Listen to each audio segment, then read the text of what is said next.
Alhamdulillah, wa salatu wa salam ala rasulillahi sallallahu alayhi wa sallam.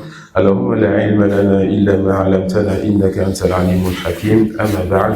Nous allons poursuivre la grâce d'Allah subhanahu wa ta'ala avec le livre Aqidatul Wasitiyya de Cheikh al-Islam Taymiyya rahmatullahi alayhi et notamment vers la fin de ce livre. Alhamdulillah.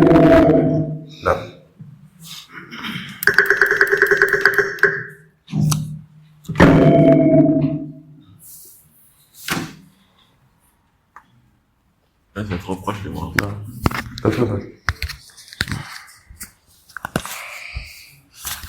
Là, l'auteur va aborder, n'est-ce pas, la croyance au jour dernier. Et il s'agira tout simplement de ce que vous avez déjà vu.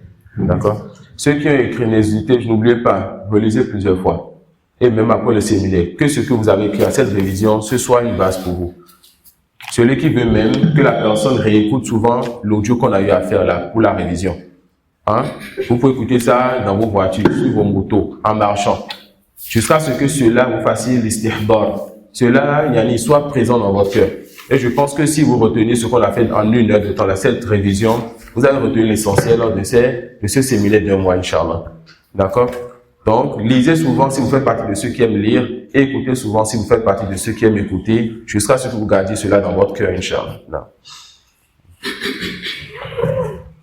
ومن الإيمان باليوم الآخر الإيمان بكل ما أخبر به النبي صلى الله عليه وسلم ومما يكون بعد الموت فيؤمنون بفتنة القبر وبعذاب القبر ونعيمه فأما الفتنة L'auteur maintenant il parle de la foi au jour dernier. Il dit que fait partie de la foi au jour dernier le fait de croire à tout ce que le prophète sallallahu alayhi wa sallam nous a donné comme information. D'accord? Que cela soit après la mort et que cela soit parmi aussi les épreuves de la tombe ou des châtiments de la tombe. Non. Maintenant, on va parler des questions de la tombe ou de l'épreuve de la tombe. فإما الفتنة فإن الناس يفتنون في قبورهم فيقال للرجل من ربك وما دينك ومن نبيك. Non. La personne sera donc éprouvée dans sa tombe. On dira donc à quelqu'un, Man Rabbuka, qui est ton Seigneur, Ma Dinuk, qui est ton, et quelle est ta religion, Ma Nabiyyu, qui est ton prophète.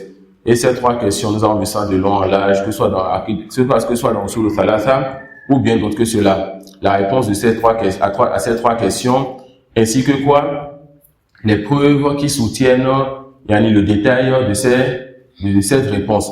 Et c'est cela, encore qu'on a vu dans la dernière conférence qu'on a fait dans cette mosquée, le châtiment de la tombe. Non. فيثبت الله الذين آمنوا بالقول الثابت فيقول المؤمن الله ربي والإسلام ديني ومحمد نبيي. Non. Allah subhanahu wa ta'ala va donc affermir ceux-là qui ont cru. Et alors le croyant dira, mon Seigneur Allah, ma religion est l'islam, et mon prophète Mohammed sallallahu alayhi wa sallam. Qu'Allah nous compte parmi ceux qui vont réussir cette épreuve. وأما المرتاب فيقول ها لا أدري سمعت الناس يقولون شيئا فقلت فيضرب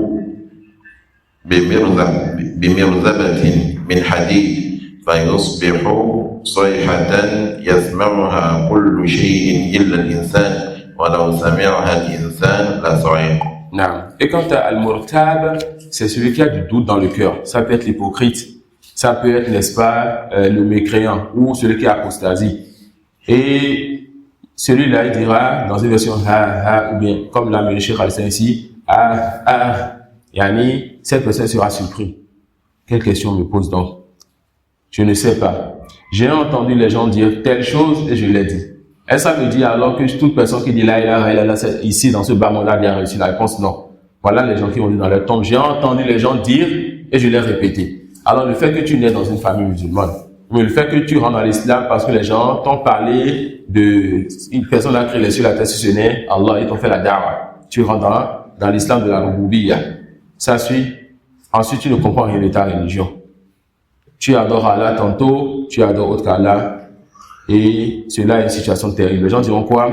Je ne sais pas. J'ai entendu les gens dire telle chose et je l'ai répété. Alors, on va aller donner un coup de marteau en faire et tout ce qui est dans les cieux et la terre vont entendre leurs cris, sauf les hommes et les djinns. Et si les hommes ou les djinns, mais si les hommes avaient entendu cela, ils allaient aussi tomber.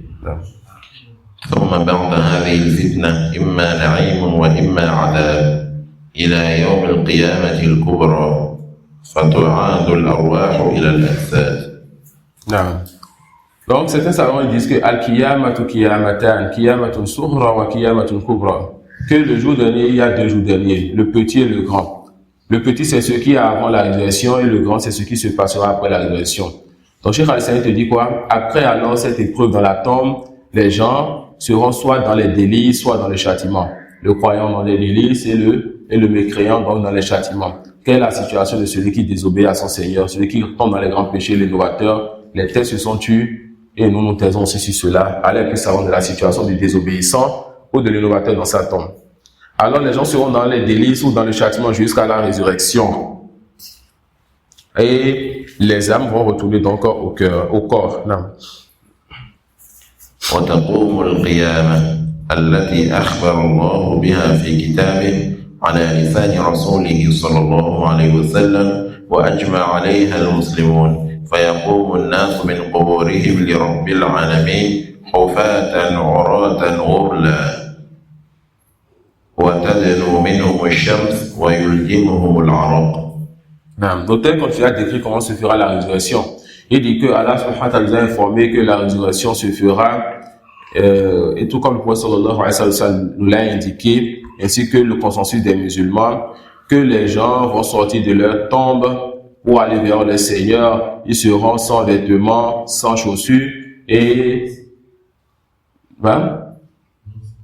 non circoncis. Ils seront sans vêtements, sans chaussures et non circoncis. Et le soleil sera donc rapproché des gens. Et les gens seront tellement chauds qu'ils seront noyés dans leur sueur. وتنصب الموازين فتوزن فيها الأعمال أو فتوزن فيها أعمال العباد فمن ثقلت موازينه فأولئك هم المفلحون ومن خفت موازينه فأولئك الذين خسروا أنفسهم في جهنم خالدون. L'auteur nous rappelle encore cet état de la résurrection qui est les balances. Les balances seront sorties, ou la balance sera sortie. D'accord, certains savants disent que c'est une seule balance, d'autres disent que c'est plusieurs balances. Ça fait partie des détails qui viennent dans certaines de nos croyances. À la Kulihal, les œufs seront pesés. Celui-là dont les bonnes œufs seront lourdes, celui-là c'est lui qui rentre au paradis. Et celui-là dont les mauvais œufs seront lourds, c'est celui-là qui rentrera en enfer. وتنشر الدواوين وهي صحائف الأعمال فآخذ كتابه بيمينه وآخذ كتابه بشماله أو من وراء ظهره كما قال تعالى وكل إنسان ألزمناه طائره في عنقه ونخرج له يوم القيامة كتابا يلقاه منشورا اقرأ كتابك كفى بنفسك اليوم عليك حسيبا. Ensuite, l'auteur rappelle aussi le fait, n'est-ce pas, que les livres ou les feuilles de chaque personne lui seront remis. Chacun va recevoir son livre le jour dernier. Un livre dans lequel sera inscrit toute œuvre, bon comme mauvais, grand comme petit. Alors, parmi les gens, ceux qui vont recevoir les livres de la main droite, Allah ne compte parmi eux. Et parmi les gens, ceux qui vont recevoir, chez certains savants, les livres de la main gauche ou de derrière le dos. Et chez d'autres savants, de la main gauche et de derrière le dos. Vous avez compris la différence entre les deux? Vous avez compris la différence entre les deux? Certains savants, comme Cheikh Al-Islam, il nous a mis quoi? Aou. Donc, ils vont recevoir les livres de la main gauche ou de derrière le dos. Et dans d'autres, chez d'autres savants, wa. C'est-à-dire, ils vont recevoir les livres de la main gauche et de derrière le dos. D'accord? De la main gauche et de derrière le dos. C'est-à-dire, ils vont recevoir ça de derrière le dos par la main gauche. De derrière le dos par la main gauche. Ça peut aller? Non. J'ai une question. Par rapport au derrière, là, j'ai entendu quelqu'un une fois dire que ils vont vouloir prendre, on va leur donner ça de la main gauche, ils vont refuser, ils vont mettre leur main derrière, on va leur mettre ça par derrière. Ça pas si c'est vrai. Les savants donnent plusieurs explications. C'est que ceux qui vont te dire qu'ils vont, leur main va rentrer par les entrées sorties de derrière. Ceux qui vont dire qu'on va enlever leur main, voyez, on va mettre leur main, on va accrocher leur main sur leur derrière. Chez Sindé, beaucoup de savants, ils vont citer toutes ces paroles et ils vont dire qu'il n'y a aucun test pour justifier quelque chose. Nous disons seulement ils vont recevoir leur livre de la main gauche et de derrière leur dos. Et le comment est connu. Le comment est connu. Sinon, il n'y a aucun test qui justifie qui montre comment cela se passer. Mais il est bien parfois de citer, car en citant, ça fait du terdide, ça fait du terror, ça fait peur. Tu vois. Et à la fin, si c'est des étudiants, on leur montre qu'il n'y a pas de test qui justifie une de ces paroles, mais on sait tout ce plan qu'ils vont recevoir de la main gauche et ou de derrière le dos. Non. ويحاسب الله الخلق ويخلو بعبده المؤمن فيقرره بذنوبه كما وصف ذلك في الكتاب والسنة. L'auteur nous rappelle ici Al-Hisab. Allah subhanahu wa ta'ala maintenant va tenir les comptes. Et Allah subhanahu wa ta'ala va rapprocher son serviteur croyant. Il va rapprocher son serviteur croyant. Comme cela est venu dans les textes. C'est-à-dire, il y aura un voile entre Allah et ses serviteurs et les autres. Il n'y aura aucun interprète entre les deux. Il n'y aura aucun obstacle entre les deux. Et Allah va rappeler à ce serviteur ses péchés. Il va reconnaître ses péchés. Allah lui dira de la même façon que je l'ai caché dans ce bas, moi je te le pardonne aujourd'hui. Non. وإما الكفار فلا يحاسبون محاسبة من توزن حسناته وسيئاته فإنهم لا حسنات لهم ولكن تعدد أعمالهم وتحصى فيوقفون عليها ويقررون بها ويجزون بها. Alors on voit donc que Cheikh Al-Islam fait partie de ceux qui voient que les mécréants aussi, leurs œuvres seront pesées mais ils n'auront pas de poids. D'accord? Donc ça on voit que non, les non-musulmans, les mécréants ne vont même pas peser leurs œuvres. Eux, dans le sens, c'est directement en enfer. Donc ça on voit qu'ils seront pesés mais qu'on ne leur donnera pas de poids. Non. وفي عرصة القيامة الحوض الموعود لمحمد صلى الله عليه وسلم ماؤه أشد بياضا من اللبن وأحلى من العسل طوله شهر وعرضه شهر آنيته عدد النجوم أو عدد نجوم السماء من شرب منه شربة لم يظمأ بعدها أبدا. Est-ce que vous pouvez attendre, c'est souvent ça que je répète. D'accord? C'est souvent ça que je répète. On n'a rien à prouver à quelqu'un. Tu as une petite partie qui te donne les fondements d'un sujet. Tu connais ça. D'accord? Tu connais ça. Ensuite, en étudiant, en avançant, tu apprends d'autres détails. Il y a certains détails que tu connais, tu ne dis pas, on te pose des questions, tu pourras sortir ceci. Mais parfois, il y a certains savants, quand tu vois comment ils ont parlé sur certains sujets, toi, tu retiens cela. Et ça te permet de rester sur ces fondements-là et d'éviter les erreurs en voulant trop plaire aux gens par certains détails futiles. Ça peut aller. Qu'est-ce que Cheikh Al-Islam dit ici quand il parle du hawd, du bassin? Il dit que avant ça, tout le qiyam, il s'agit donc, si on veut sur l'esplanade de la résurrection, la terre sur laquelle on sera ressuscité, il y aura le bassin du prophète sallallahu alayhi wa sallam. Et je pense que quelqu'un ne sait plus c'est quoi le bassin ici. On sait tout c'est quoi le bassin ici, n'est-ce pas?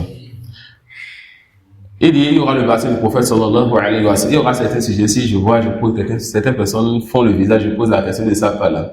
Ils vont recopier tous les audios de ce vidéo. Tous les audios de ce vidéo, Inch'Allah. Il dit, le bassin du prophète Mohammed sallallahu alayhi wa sallam, son eau est plus blanc que le lait, est plus doux que le miel. Sa longueur est la distance d'un mois, sa largeur la distance d'un mois.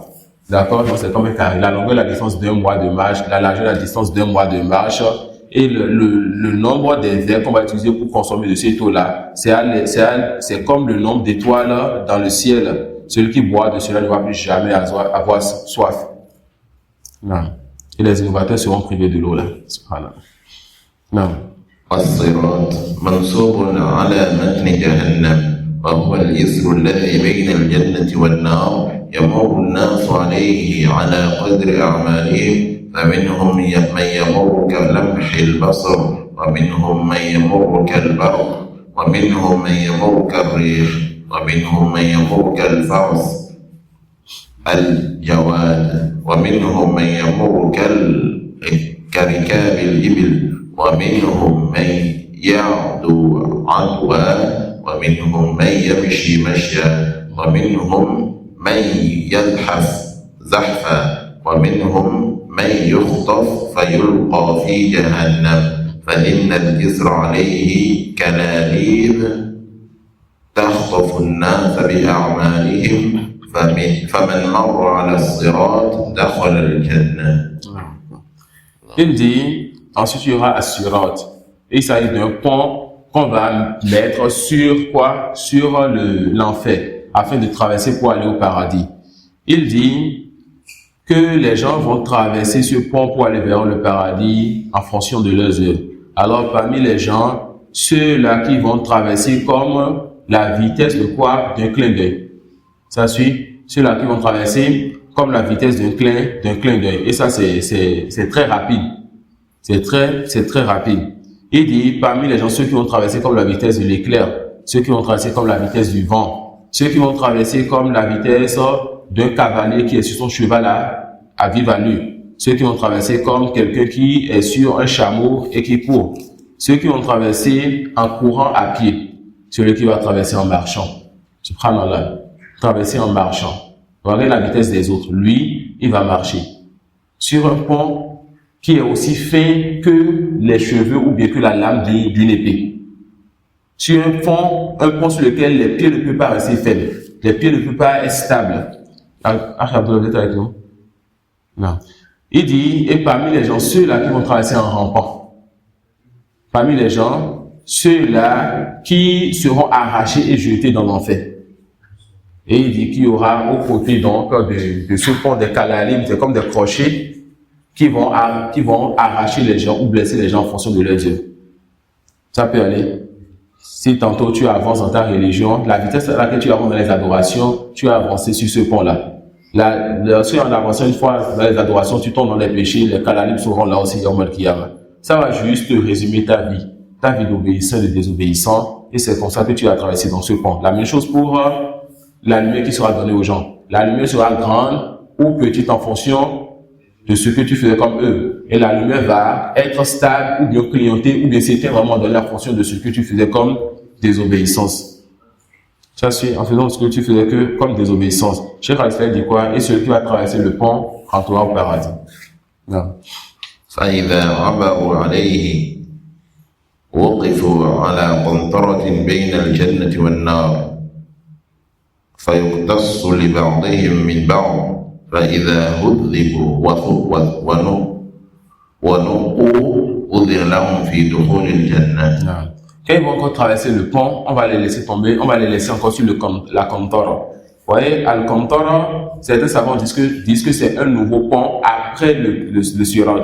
D'autres disent que non, c'est tout le Sirat, mais la fin du Sirat. À la Kulikhal, les gens vont rester sur Al-Qantara. Et qu'est-ce qu'ils vont faire là? Les choses qui étaient encore dans le cœur des croyants, on va d'abord, les amis, ils vont se pardonner, ces choses seront nettoyées avant qu'ils ne rentrent au paradis, parce qu'ils ne rentreront pas au paradis de croyants qui ont des choses dans le cœur. Ça peut aller, donc on va d'abord les nettoyer de ceux qui restaient pour eux dans le cœur avant de les faire rentrer au paradis. Non. وأول من يستفتح باب الجنة محمد صلى الله عليه وسلم وأول من يدخل الجنة من الأمم أمته صلى الله عليه وسلم. Et la première personne à qui on va ouvrir le paradis sera le prophète Mohammed sallallahu alayhi wa sallam. Et la première communauté qui rentrera au paradis, c'est cette communauté, la communauté de Mohammed sallallahu alayhi wa sallam. فَنَحْنُ الْأَوَّلُونَ الْآخِرُونَ يَوْمَ الْقِيَامَةِ. Moussa. Nous sommes la dernière communauté venue et la première communauté qui ira au paradis Yawm al-Qiyamah. Les frères nous restent 2 ou 3 jours. Sommes des hommes. Ne commençons pas hommes et on va finir garçons. D'accord, levez la tête et soyez des hommes. Il nous reste 2 ou 3 jours, des gens vifs devant moi, des gens bien assis, des gens qui ne somnolent pas. Ça suit. Pour qu'on puisse finir ce dernier sujet-là, avec force. La fatigue, elle est là et elle doit venir. Mais quand même, levez la tête et soyez des hommes. C'est ça qu'on a fait. وله في القيامة 3 شفاعات إما الشفاعة الأولى. Si vous pouvez chercher la traduction donc de la fin de la loi Sutiya, et réviser cela et garder cela, vous avez gardé quelque chose d'important. Ça suit? Vous avez gardé quelque chose d'important. Lorsqu'il a fini les hadiths, tout ce qu'il va citer jusqu'à la fin, c'est des sujets qui sont très importants. Hein? C'est des sujets qui sont très importants. Il dit, le prophète sallallahu alayhi wa sallam aura 3 intercessions yawm al-qiyamah. Il y aura 3 intercessions qui lui seront particulières. Qui peut nous rappeler c'est quoi ces 3 intercessions? Et il s'est déjà levé. Non.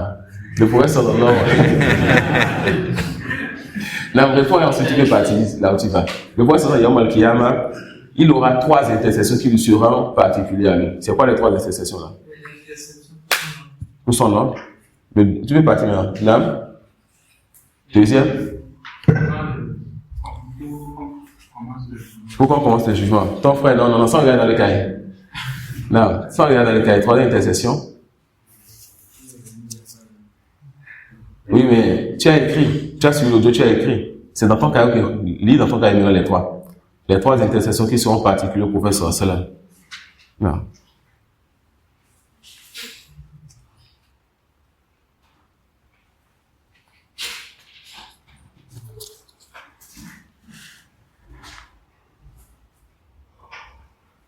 Les 3 intercessions particulières au prophète Mohammed sallallahu alayhi wa sallam.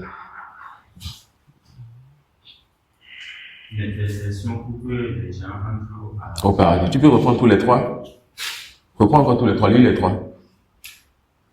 L'intercession pour son nom. L'intercession pour son nom. L'intercession pour que les gens entrent au paradis. L'intercession pour que les gens entrent au paradis. Non. Le 3e, rappelle-lui ça encore Ismaël. L'intercession pour que le jugement commence. D'accord? Hadi bida'atuna, ceci est notre marchandise. Nous sommes des salafis. C'est qui salafis? Nous disons, nous faisons, nous croyons ce que nos plus prédécesseurs ont dit, ils ont cru, ils ont fait. Qui sont nos plus prédécesseurs? Le prophète s'est accompagné nos imams de bien. Ceci est leur croyance, avec leur preuve. Le livre est rempli de quoi? De versets, est rempli de quoi? De hadiths. De la croyance sur laquelle on n'accepte pas de divergence, sur laquelle on est dur envers celui qui s'oppose à nous. Ça peut aller. Donc, ce type de livre ou bien ce type de révision, ne négligez pas ça, s'il vous plaît. Ce type de livre ou bien ce type de révision, ne négligez pas. La révision, là, si vous pouvez la fin de la loi, c'est-à-dire, on doit avoir laissé des traductions du max au moins en français. Si vous pouvez copier la fin, quand il a fini les hadiths là, tout ce qu'il va dire jusqu'à la fin, si vous pouvez copier, ajouter ça à la révision, faites-le. Une bonne partie est déjà dans la révision, mais ajoutez quand même. Si c'est celui qui veut. Facultatif, d'accord? Faites-le, vous allez beaucoup gagner, Charles. Vous avez... Non, même pas le char. Yani, ça va encore. Celui qui peut lire le char a beaucoup gagné. Mais au moins le matin, si vous pouvez recopier dans vos cahiers, après les hadiths là, jusqu'à la fin, vous recopier avec vous, mais là, ce sera très bien, Inch'Allah. 150? Non, pas 150. Lorsqu'il a fini les hadiths, non. À la page 138, lorsqu'il va dire, fa'in al-firqata najiyah. De là jusqu'à la fin, si vous trouvez ça en français, c'est de recopier. Et celui qui a l'arabe, qu'il lise régulièrement. Si on peut pas mémoriser, qu'on lise régulièrement cette fin-là. Tout ça est dans notre tête. Ça, c'est nos routes, ça, c'est nos cours, ça part tourner là. Pas cahier, on dit, faut parler. C'est ça que tu dis aux gens. Tu as 2 ou 3 versets dans la tête. Tu dis les fondements. On dit quoi d'autre? C'est pas mieux que l'oustaz qui a fait Usul al-Fiqh, qui a fait langue arabe, qui a fait, Coran qui vient, qui parle pendant 2 heures de temps, on dit la technique, mais en réalité, il ne dit rien de bon. Tu parles 2 minutes et tu dis la croyance sur laquelle tous les musulmans sont unanimes. Tu fais le tafsir, tu dis du bien. Tu fais le rad, tu dis du bien. 2-3 minutes, ça va. L'autre a parlé 2 heures de temps. Soit il a rien dit de bon, soit il a encore dit des bêtises. Et toi, avec ces petites choses, tu arrives à voir le mal dans ce qu'il dit. Vous voyez? Donc, donnez de l'importance à ces mots-là, s'il vous plaît. 138, à partir de fa'inna firqatan najiyah. Jusqu'à la fin du livre. Celui qui a l'arabe n'a qu'à lire régulièrement cette partie, et celui qui n'a pas l'arabe n'a qu'à essayer de recopier ça en français, Inch'Allah. Et vous avez tous le livre. D'accord? Et c'est là qu'à essayer de recopier ça en français. Et si vous ne trouvez pas l'essai de traduction, il y a ChatGPT qui fait la traduction. D'accord? Vous pouvez retourner vers ChatGPT, vous faites la traduction, n'est-ce pas? Non. Non, vous faites la photo de la page et vous demandez de traduire pour vous, ensuite vous recopiez dans vos cahiers. Il y a la traduction, non? Celui qui peut l'envoyer, j'ai déjà ouvert le livre, je pense. Envoyez ça dans le groupe, Inch'Allah. Je pense avoir ouvert le groupe. Si c'est pas encore ouvert, envoyez-moi ça pour ouvrir, Inch'Allah. La traduction est plus. Oui, mais vous copiez seulement la fin. Et celui qui veut la lire régulièrement le matin. le matn. Cheikh Ahmed vous a dit qu'il nous a évalué avant de commencer Ibn Takhrij. Lorsqu'il a demandé qu'on lise Nuzratun Nadar, qui est le char de Ibn Hajar de Nukhbatul Fiqh, il a dit quoi? Interdit de retourner un char. Il veut voir si on a compris ce qu'on a fait ça présent dans la scène des hadiths. Donc il veut que nous on lise nous-mêmes le Nuzrat, qui est un livre que Ibn Sina a expliqué en 500-600 pages. Il veut qu'on lise et qu'on comprenne et qu'on maîtrise cela, mais il va nous évaluer. Pas sur le matn, mais sur la compréhension du matn. Il dit, on revient vers lui ou vers un char si vraiment on est bloqué. Et c'était l'intention de retourner au char. Au fait, quand tu as étudié un certain nombre de livres, il faut que tu sois capable de prendre le matn toi-même et de t'expliquer. Et c'est fait ça, on conseille cela, hein, que tu sois capable de prendre ton matn, de t'asseoir devant ton miroir et toi de t'expliquer à toi-même. Quand la Musallif rahimahullah ta'ala, wa lahu fil qiyamati thalathu shafa'at. Le prophète sallallahu alayhi wa sallam dit qu'il a 3 intercessions. Comment tu vas parler? Et tu t'exerces comme ça. Vous voyez? Non. Il ne faut pas attendre devant les gens de commencer par dire que je veux parler. Il faut s'exercer devant son miroir. D'accord?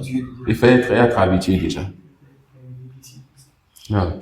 وله صلى الله عليه وسلم في القيامة 3 شفاعات أما الشفاعة Cheikh الأولى Mustafa Abdou Karim, moi et certains étudiants. Vous voyez le grand frère, vous le voyez là, le lion. Il va monter sur le mimbar parler et tout. Lui et moi, ça c'est Cheikh Mustafa, je vais le dévoiler maintenant. Lui et moi, on va chercher pour ça les 2 étudiants égyptiens, libyens ou autres. Et Cheikh nous dit de préparer le Khoutab de venir. Ensuite, il nous donne du temps, soit dans la mosquée ou bien dans sa maktaba, et il va y aller. On est assis, il y a jusqu'à 5 personnes devant nous, et on se met debout. Même vous voyez, moi, avec Kaïm, de toute façon, on est timide, on rit, tout on a de la gêne, et tu vas pas, le chef va te corriger. Il va enregistrer ta football, à la fin, il va te dire, écoute, il va dire, ok, fais comme c'est ça, écoute, et toi, tu vois la différence. Crie comme ça, fais ceci. Et ajouter à ça encore que quand il va faire sortir un tabouret, et tu vas monter dessus. Et lui, avec les autres étudiants, ils sont assis par terre, il enregistre ta football. Vous voyez? On a fait 2 ou 3 fois comme ça avec lui. Le mari, c'est la voix est toujours la gêne et la panique quand je dois monter quelque part pour une football. C'est avec la répétition quand même que ça vient. Donc voilà, وأما الشفاعة وأما الشفاعة الأولى فيشفع في أهل الموقف حتى يقضى بينهم بعد أن يتواجع الأنبياء آدم ونوح وإبراهيم وموسى وعيسى بن مريم الشفاعة حتى تنتهي إليه. Non. Donc la première intercession, c'est lorsque les gens iront vers Adam, Noé, Moussa, Isa pour leur demander, n'est-ce pas, de faire quoi? Adam, Noé, Ibrahim, Moussa, Isa pour leur demander d'intercéder afin qu'Allah puisse commencer le jugement. Quand les gens sont fatigués de cette attente-là, alors chaque prophète dira quoi? Chaque prophète dira quoi? Nafsi, Nafsi. Ça dit quoi, Nafsi, Nafsi? Aujourd'hui, c'est ma personne. Hier, ils appelaient les gens. Aujourd'hui, maintenant, c'est leur personne. Ça suit. Alors, ils iront vers le prophète sallallahu alayhi wa sallam. Alors, Ismaël va dire quoi? Ya Muhammad. Non, avant ça, quand ils iront vers lui, il va accepter. Analaha. Il va dire, yani Analaha, c'est-à-dire, cette intercession est pour moi. Ensuite, il va dire la belle phrase que le Ustad nous dit, Inch'Allah. Quand il va se procéder sur le trône d'Allah. Et il va invoquer Allah et implorer son Seigneur. Ensuite, Allah va lui dire, Ya Muhammad. Non. وقل تسمع وسل تعطى واشفع تشفع. Allah, c'est une très belle phrase. C'est une phrase qui va délivrer l'humanité tout entière. Si vous connaissez la valeur de cette phrase, les gens, 50 000 ans, ils vont attendre sous le soleil chaud. Un jour qui sera long pour les non-musulmans, court pour les croyants. Les non-musulmans sous la chaleur, les croyants sous l'ombre de leur séjour, il n'y aura aucun nom si ce n'est son nom. Quand il fasse mourir complètement sauvé. Maintenant, les gens sont fatigués de ce jour-là et ils veulent que le jugement commence afin qu'ils connaissent leur sort. Alors le prophète il va dire, à savoir l'intercession là, il ira se procéder sur le trône de son Seigneur, implorer son Seigneur, invoquer son Seigneur, faire la louange de son Seigneur, pas des noms qu'il connaissait, qu'il ne connaissait même pas. Alors Allah va lui donner maintenant l'ordre d'intercéder pour que Allah lui accepte l'intercession. Allah lui dira quoi, ya Muhammad, ou Muhammad. Kul tusma, n'est-ce pas? Dis, on t'écoute. Was'al, وصل توطى was'al tu'ata. Et demande, on te donnera. Washfa tu shafa. Tu as cité 4, n'est-ce pas? ارفع رأسك Irfa rasat. Lève ta tête, ô Mohamed, lève ta tête. Dis, on t'entend. Demande, on te donnera. Washfa tu shafa. Et intercède, on va assister dans l'intercession. Et là, le jugement va commencer et tout le monde sera délivré. Tout le monde pourra maintenant avancer vers son livre. Ça peut aller. Jazakallah khairan. Non. وأما الشفاعة الثانية فيشفع في أهل الجنة أن يدخلوها أو أن يدخلوا الجنة فهاتان الشفاعتان خاصتان له صلى الله عليه وسلم. Deuxième intercession, c'est que le prophète sallallahu alayhi wa sallam intercède pour que les gens du paradis puissent rentrer au paradis. C'est-à-dire pour que la porte, ou bien les portes du paradis puissent s'ouvrir. Le paradis a combien de portes? Et l'enfer a combien de portes? 7 portes. D'accord, donc, et certaines personnes, toutes les portes du paradis vont s'ouvrir pour eux. Comme qui? Comme Abu Bakr de l'amour. Ça peut aller. Ça peut aller. Non.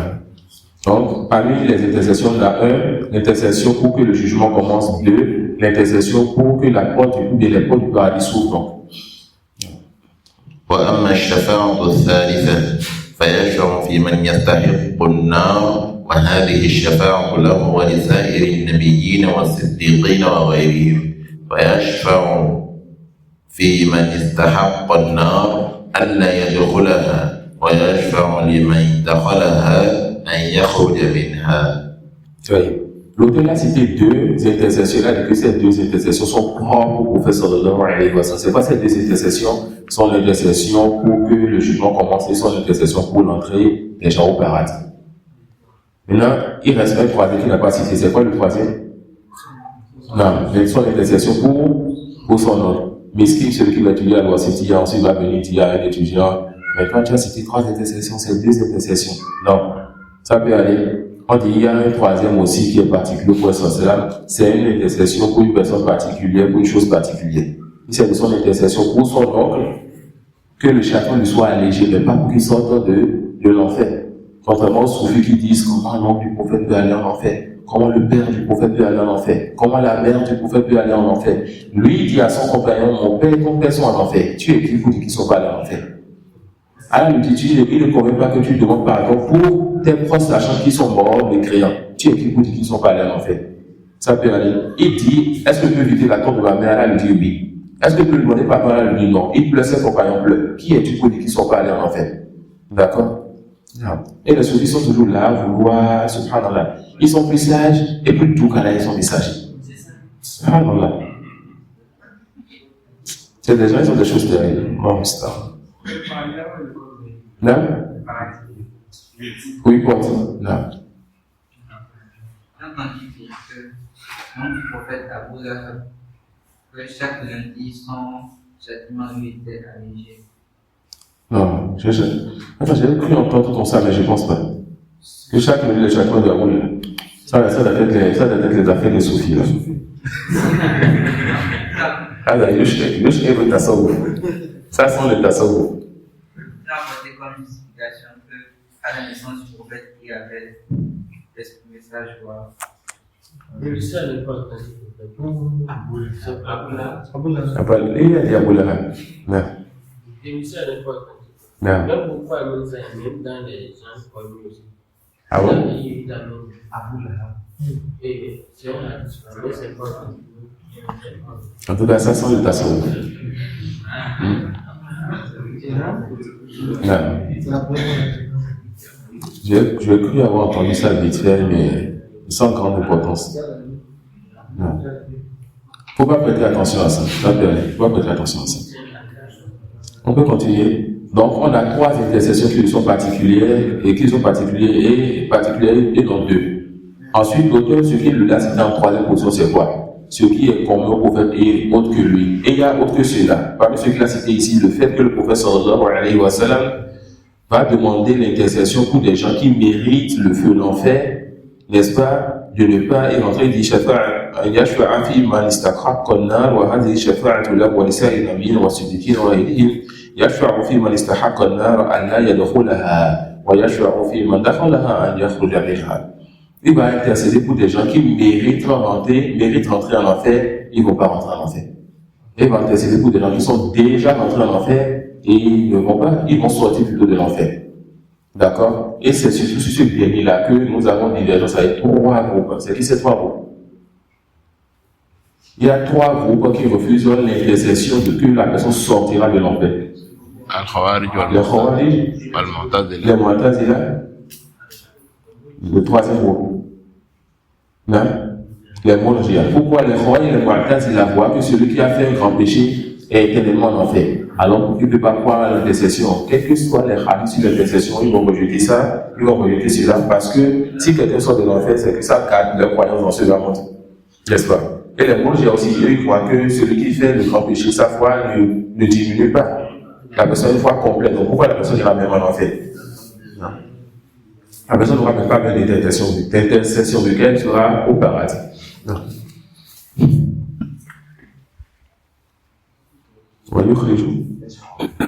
ويخرج الله من النار أقواما بغير شفاعة بل بفضله ورحمته ويبقى في الجنة فضل عمن دخلها من أهل الدنيا فينشئ الله لها أقواما فيدخلهم الجنة. Allah subhanahu wa ta'ala va aussi faire sortir de l'enfer parmi les croyants, celui qui n'a pas de foi dans son cœur, et jamais parmi les non-musulmans. Allah va faire sortir de l'enfer un groupe de personnes, n'est-ce pas, qui fera rentrer aussi par sa grâce et sa miséricorde au paradis. Et le paradis, après que les croyants rentrent, il va rester de la place. Allah va alors créer une catégorie de personnes qui va mettre maintenant pour remplir le paradis. Ça suit. Et quant à l'enfer, est-ce qu'il y aura de la place en enfer? On va aussi créer des gens qu'on va jeter en enfer? La réponse. Au contraire, l'enfer va demander à chaque fois, est-ce qu'il y a encore des gens qui vont rentrer? Et Allah va faire quoi? Allah va poser, n'est-ce pas, son pied, et l'enfer dira cop. C'est-à-dire ça suffit. Hein? Donc l'enfer va demander, est-ce qu'il y a de l'ajout? Allah va poser son pied, l'enfer va dire ça suffit. Mais le paradis, il y aura de la place vide et Allah va créer une part de ces créatures qu'il va mettre dans son paradis et il fait ce type de subhanahu wa ta'ala. Il va créer d'autres personnes qui va se laisser des personnes. Non, jamais un mécréant ne rentrera au paradis. Jamais. Allah va créer une autre catégorie de personnes pour son paradis. Non. Le mécréant, Allah subhanahu wa ta'ala l'a créé dans ce paradis, il a donné le choix de rentrer au paradis ou en enfer, il a choisi l'enfer. Allah ne fera pas sortir des gens de l'enfer pour remplir son paradis. Il va plutôt créer, n'est-ce pas, une autre catégorie, il dit, Allah va créer un peuple qui va prendre pour son paradis. Un peuple qui ne l'a jamais désobéi, il a créé juste pour remplir son paradis. Ça peut aller. Mais le mécréant jamais ne sortira de l'enfer. Non. Il y a un peu de place là-bas, donnez-nous un peu d'espace. On ne peut pas rester en colocation. On ne vous accepte pas, mais pas en colocation. Donc, généralement, tous les croyants vont quitter un niveau en enfer. Tout. Aucun croyant ne sera éternel avec le sens connu en enfer. Des croyants vont rester longtemps en enfer à cause de leur désobéissance, comme les invalideurs ou autres, mais tout croyant finira par rentrer au paradis. Non. Et l'enfer sera rempli à la fin seulement que de non-musulmans et le paradis que des croyants. وأصناف ما تتضمنه الدار الآخرة من الحساب والثواب والعقاب والجنة والنار وتفاصيل ذلك مذكورة في الكتب المنزلة من السماء والأثارة من العلم المأثورة عن الأنبياء وفي العلم الموروث عن محمد صلى الله عليه وسلم من ذلك ما يشفي ويكفي فمن ابتغاه وجده. L'auteur dit وأصناف ما تتضمنه الدار الآخرة من الحساب والثواب والعقاب والجنة والنار وتفاصيل ذلك مذكورة في الكتب المنزلة من السماء والآثارة من العلم والمأثورة عن الأنبياء وفي العلم الموروث عن محمد صلى الله عليه وسلم من ذلك ما يشفي ويكفي فمن ابتغاه وجده. Et l'auteur te dit, et que le détail de ce qui est venu sur le jour dernier, cela est n'est-ce pas dans les livres qu'Allah il a révélé, et cela aussi dans la sunna du prophète Mohammed sallallahu alayhi wa sallam. On va continuer à avancer petit à petit, Inch'Allah. L'auteur, Inch'Allah, il va ensuite aborder le destin. On va laisser ceci pour l'assise de demain. Wallahu a'lam. Wa subhanaka wa bihamdik. Ashhadu an la ilaha illa anta astaghfiruka wa atubu.